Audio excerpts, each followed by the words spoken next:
Welcome back, everybody, to another episode of questionable quality YouTube content here on the White Cloaks.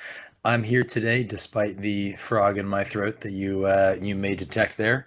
But hey, I've been sick for too many days. I got my trusty remedy here, which is some Texas rye whiskey today. So forgive me while I self-medicate.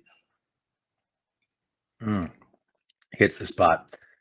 Okay, well, I'm here today to talk to you briefly, hopefully, we'll see how it goes, about a real problem in modern storytelling, specifically in expanded universe and adapted storytelling. And I'm using those words to describe sequels, prequels, uh, that sort of stuff, or adaptations from books, comic books, video games, all of that. It's sort of lumped together in what I'm calling expanded universe or adapted storytelling. Uh, And the problem that I'm talking to you about is one that I've talked about before, so some of you may not be surprised, but I figured it's time for a deep dive into Easter eggs. I know you're shocked. It was the title of the video. Please hold on to your hats.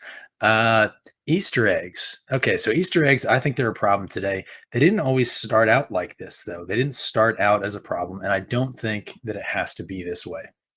So, let's have a conversation and see if we can kind of get on the same side here. So to start out with a little bit of a brief kind of time travel back in the Wayback Machine here. Let's think of some history. So they began in the sort of software development world, and they migrated into computers and video games, sort of thing. They were unobtrusive. They were hidden little features, winks, nods to the user, the programmer, the team. Um, and they were kind of fun, right? I mean, they were a thing that existed, and finding an Easter egg sometimes had, sort of funny outcomes. But it was really nothing more than a little alcove off the beaten path where, nothing of consequence necessarily happened, but it existed as a sort of a handshake with the designer, right? So it was just a cool thing that you could find.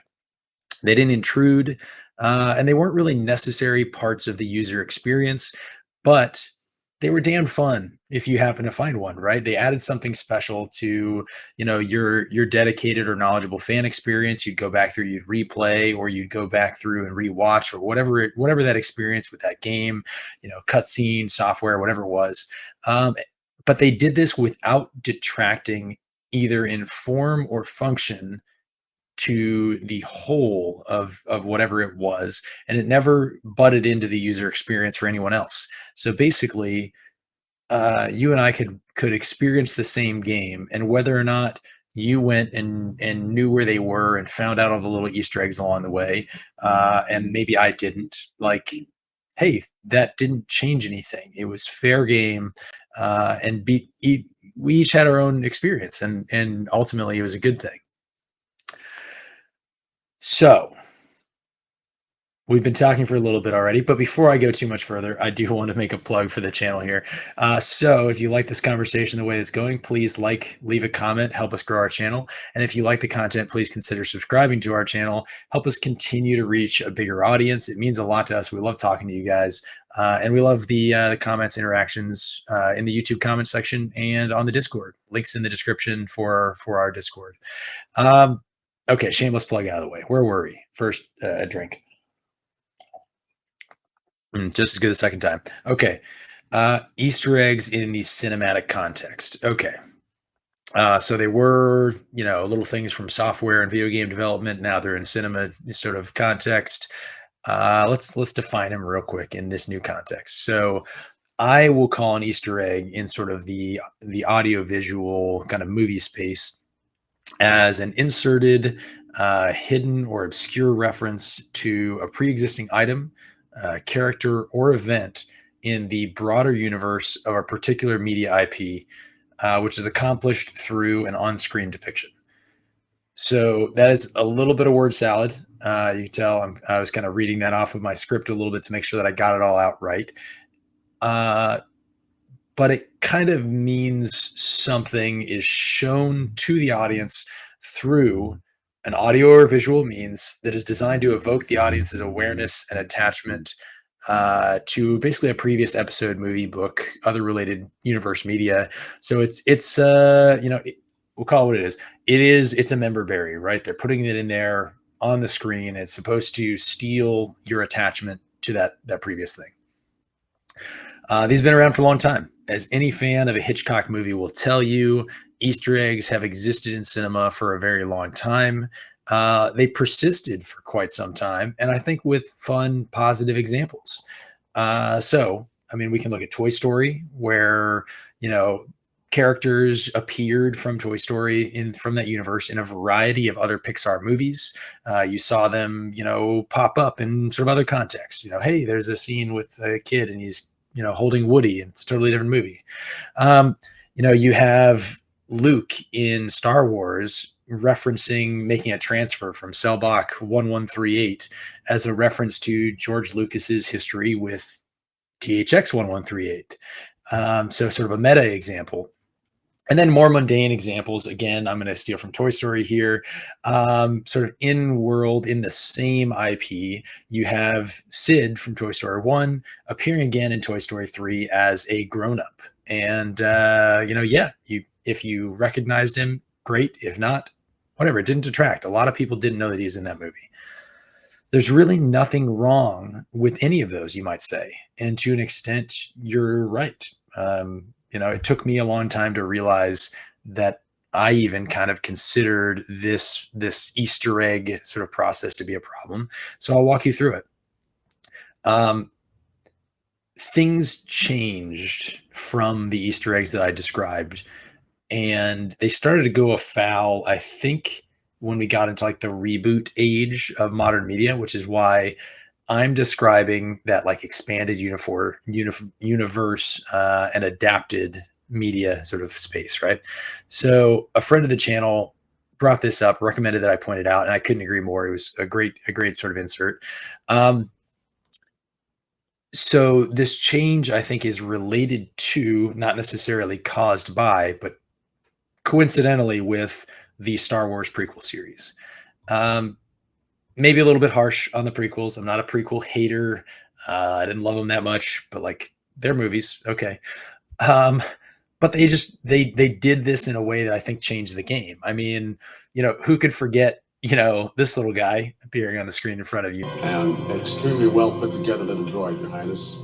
Without a doubt, it saved the ship as well as our lives. It is to be commended. What is its number?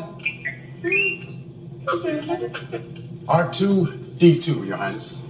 So maybe it's a little bit harsh against the prequels. I'm not a hater, but I mean they were movies. I'll give them that. But they did change something, right? They used them differently. So you get scenes with this little guy showing up in the Phantom Menace to make the galaxy far, far away feel rather familiar. I think their point, and very, very small at the same time. Not their point. I think the issue here is that producers had to figure out a way to convince the audience that the new thing that they were making was the same as the old thing that people loved, um, even when it was most certainly not the same, to be completely honest, as we've experienced over and over again. Sometimes it was the polar opposite, and I think we've seen some of that. So the Easter egg as nostalgia bait and wallpaper for uninteresting bad storylines became birthed into the sort of the cultural zeitgeist and became a thing that started to be, a part of more and more franchises. Hmm. Did the third time too. So the problem from this stems from the fact that lazy screenwriters, directors, producers, they've begun using this so-called, Easter egg as an excuse for these poor productions. Um, so to illustrate this, I'm going to use a couple fairly recent examples, one of which is the Wheel of Time. Fight me in the comment section. We're a Wheel of Time channel, and I get to make the rules. So it is what it is. If you if you don't like that, comment down below, file it with the complaints department, and I'll probably reply to it. To be completely honest, and I'll appreciate your hate and discontent feeding the algorithm. Um, but the Wheel of Time modern fantasy classic, it just is, um, with some of the most deep world building and lore of anything in the genre. And as such, it has a huge and passionate fan community, of which I am a member. Uh, and this is more than a decade after the death of the original author, Robert Jordan. So with that in mind, talking about the Wheel of Time, a careful and thoughtful adaptation of the series should have included that richness and depth, especially because Robert Jordan was publicly very adamant and passionate about getting the details correct in any adaptation of his work. Um, on the shelf behind me, I have a copy of the graphic novel of New Spring. It's a prequel book to The Wheel of Time. It was written by Robert Jordan. It was illustrated by Chuck Dixon, among others, as part of the team. And in the back of the novel, the publisher includes a series of emails and letters that they have published that were between Robert Jordan and, again, Chuck Dixon, the team, about the artwork and the adaptation. Jordan was an absolute stickler for the details. I mean, he went off about female characters, having dresses instead of robes, the color of dresses, the cut of the dresses, the fabric of the dresses. There's a lot about dresses. I'm not going to sugarcoat it for you, but also characters being too tall, too short, their skin tone being too pale or too dark. Um, these are things that he nitpicked details over. Um, Potentially a little too much. In fact, he was so involved in these details that Chuck Dixon, I believe, publicly said it was one of the worst experiences working in his career. So, maybe Jordan went a little too far, but hey, it was his world. He cared about the details. And to be honest, so do his fans. We care about the details. So, if you have a fandom made of people who read, the better part of a yard or 2 yards of books, if you look at the bookshelf behind me, they care about this stuff, and you would think that that's the way you get the buy-in from those fans. So, out of that wealth of details and richness of world, what did the fans get? You know, we got a dragon fang made out of dismembered animals, which was referencing the dragon fang. We got an Aiel in a cage, a reference to Gaul in The Dragon Reborn, but he's not supposed to be Gaul, but he is Gaul. And then a carved stone dog in not Gaul's pocket, a reference to the stone dog Aiel that not Gaul is. And Brigitte, a little doll in the hands of a girl. Oh yeah, and there's a melting ring as a reference to Tolkien, I guess, specifically the Peter Jackson visualization of the One Ring's destruction. Yeah. So what makes these Easter eggs bad? Like, why am I calling these out? Well, for one, as you could tell by me reading them, most of them are actually wrong, either in form or context, which is the hallmark of a bad Easter egg, as I'm going to try and articulate here. For two, they weren't like the things that we discussed before. They weren't like Sid growing up or Cell Block 1138, right? You didn't have to watch for them. They aren't things that happened in the background of sort of a rich world, right? Um, they weren't things that were present and felt right because of course, things that exist in that world would be in that world, right? They're often things that are quite literally handed to the audience by either having the camera pan and focus on them, or they're literally held in the hand of a character and even sometimes commented on, like a line of dialogue, oftentimes terrible dialogue, is used to call attention to this thing. So instead of being like a blink and you'll miss it approach, there's instead this like, hey, take a nap and you still won't miss it. Like that long pan overhead, it'll be here when you get back. And that's what changed it. That's what changed the game. Like, them, literally reading out R2D2 on the just to the audience. Essentially, it wasn't to the characters; it was to the audience.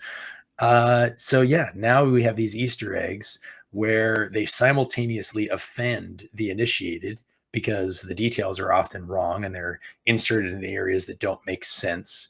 So the context or the form or whatever it is. Um, And they also remove the uninitiated out of the story by like being so obvious that it's a thing that's supposed to have import that now they're on their couch frantically Googling things, trying to learn about all the stuff that the producers couldn't be bothered to actually establish in the scene. So now no one's happy, right? Like who benefits? Um, and I think the Brigitte doll from the Wheel of Time is a great example of this, right? Because the right way to do that would have been to maybe not name the doll. Well, certainly not name the doll. Maybe have it lying discarded sort of casually by a running child or whatever. Have it have a silver painted bow, the yellow braid, things that are recognizable and that fans who are paying close attention to would be rewarded for in exerting the effort to pay attention to the scene and not be distracted by the other stuff going on in their living room. But regular viewers would not be distracted by it.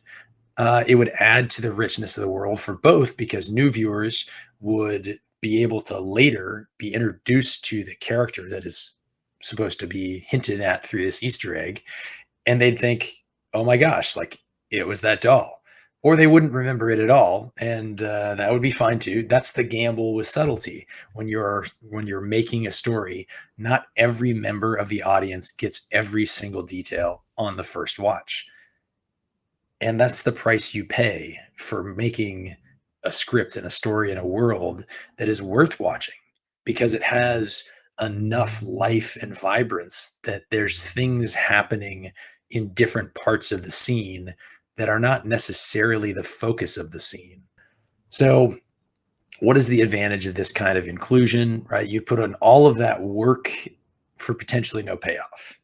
And the answer is dedicated fans, right? Like dedicated fans are what you get when you make a rich world with a production team who cares enough about the details that you can miss the Easter egg, but not miss the attention to detail and the depth and the effort that they put into the scene. Because even if you miss the item, everything else is there. The visual tableau is there, and you can't help but see and appreciate that. But that only works when the producers of a show push their team to get the details right, especially whenever it's possible and it costs nothing to do it. So it's not about a one-to-one adaptation.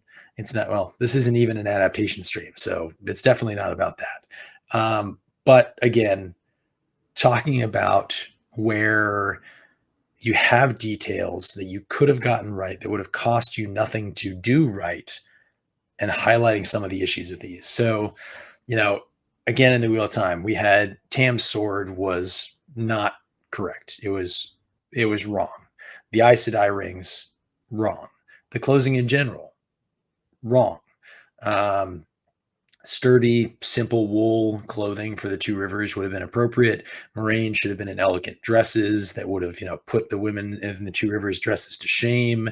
Yeah, Robert Jordan was a stickler on dresses. Like it's a thing, and as fans, hate it or love it, it's his story, not ours. We should have wanted to see his story.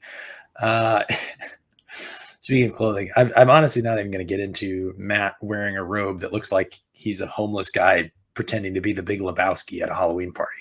So again, you have these Easter eggs, which they're not part of the detailed scene and detailed production and caring production. Instead, they are this overt thing that lays over top. They're not covert. They're not natural to it. They are Easter eggs in a vacuum. It isn't a accurate and rich world, which happens to contain things like that doll of Brigitte would have been. They're not these things that open windows into a larger world at no cost to the storytelling. The Easter eggs aren't windows; they're window dressing.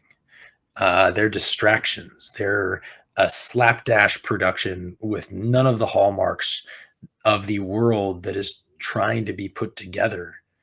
They're just the occasional sort of look here thrown to the audience as a consolation prize.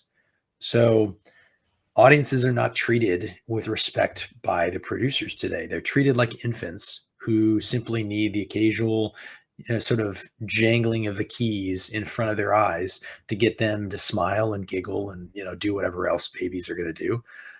it's all flash and no substance. So can Easter eggs be done right? Can they be redeemed in this area of lazy production companies just looking to release the next product? Just, next lazy product after current product, the assembly line turns on. I'm going to say the answer is yes. And I say that sourcing my answer shockingly from Disney's Andor. Disney's Andor. Okay. Before I go on, I'm not getting into the argument of if the show is perfect or even that it's a good show. So please leave the Star Wars flame wars aside for a second. Don't fight me in the comment section. Well, again, do say whatever you want in the comment section. It'll help the algorithm. So please do. I acknowledge that I'm not enough of a Star Wars expert to have that particular conversation about quality, canon accuracy, all of those things. But I do enjoy Star Wars, so feel free to educate me in the comment section. Anyway, moving on. Andor is a show about a side character nobody remembers from a movie that came out nearly a decade ago that was largely memorable for a 30-second Darth Vader scene and for being a movie that didn't have Rey in it. I think I'm getting that right. That's certainly what I remember it for. So no one was expecting much from this show, myself included. I didn't actually watch any of it until the finale when I started hearing good things. And yet somehow it actually turned out to be something good, like shockingly good. And I think that the reason that this is true, the reason that Andor actually turned out to be good was because it doesn't use Easter eggs. It uses attention to detail and depth of world building. Are Easter eggs there? Absolutely, they're there. They are literally everywhere. The example being Luthen's antique shop is filled with almost nothing but Easter eggs, like almost nothing. Most of the items that are in the shop are things that reference other Star Wars movies, games, TV shows, comics, freaking Lego sets. I don't know. Everything Star Wars has Easter egg relations and references in that shop, but no one mentions them, right? The scenes that are shot in the shop are always active. There's always something being done or intrigue being developed. And generally the item that gets picked up and referenced, like Mon Mothma is buying something for her husband, allegedly, no spoilers. Generally, those items that get picked up and referenced are not actually the Easter egg items. The Easter eggs are the ones on the back shelves. They're in the corners of the shots. They're not the focus of the scene because the producers understood that having Luthen holding a Easter egg, holding a recognizable item, would actually distract the audience from what he was saying or how Mon Mothma was responding to it. That would be a bad thing for those of you keeping track at home, as we've talked through this for a while now. That is what you do when the action and dialogue in the scene is so poor and unimportant that you need to invent a reason to have the audience look up from their cell phones. That's not what this show is doing. Luthen's shop is an antique or rare item, sort of curio shop in the universe. So it makes sense that he would have these artifacts, these rare items of significance in the broader story, things that are from the Star Wars universe. So you find a Temple Guard mask or a Mandalorian armor there, and it makes sense. It's natural. It's unobtrusive. It does not interject itself into your senses.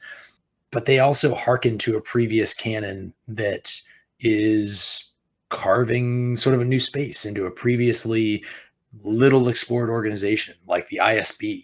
So you get flashbacks, you get these things that make sense to some people, but they're below the radar for the average consumer.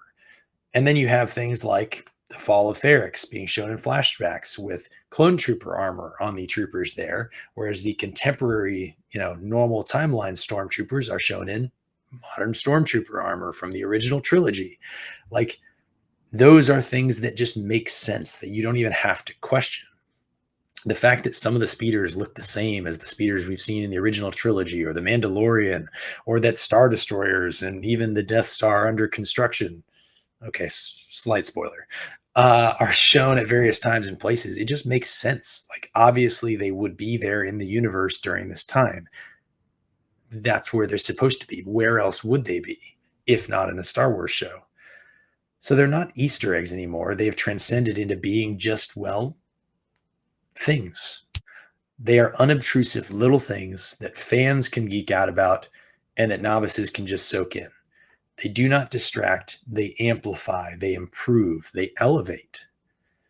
I don't know about you, but I look forward to a time when we can stop getting movies and TV shows full of Easter eggs and go back to a time where, of course, the neighbor kid Sid grew up. What the hell else was he supposed to do? And with that, and one final drink, still good. Thanks for watching. Please consider subscribing if you like this content, and leave a comment if you want to chat with us or help us with the algorithm.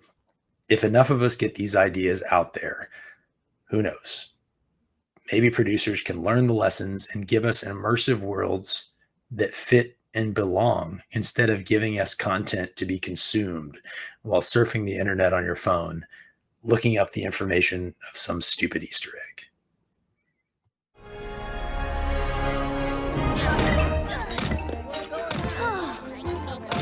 Excuse me, everybody, coming through. Got a big adventure happening right now. Just leave a pass for us. If I could just... Here you go. Excuse me. Excuse me, everybody, coming through. This guy's brother is going to die imminently. Out of the way, please. Just trying to clear a path. That's all I'm doing. He's gonna be fine. Chantrell, nice to see you, bud. Does this thing work? Yes, works great. You just have to blow into it. And up we go. Wait up.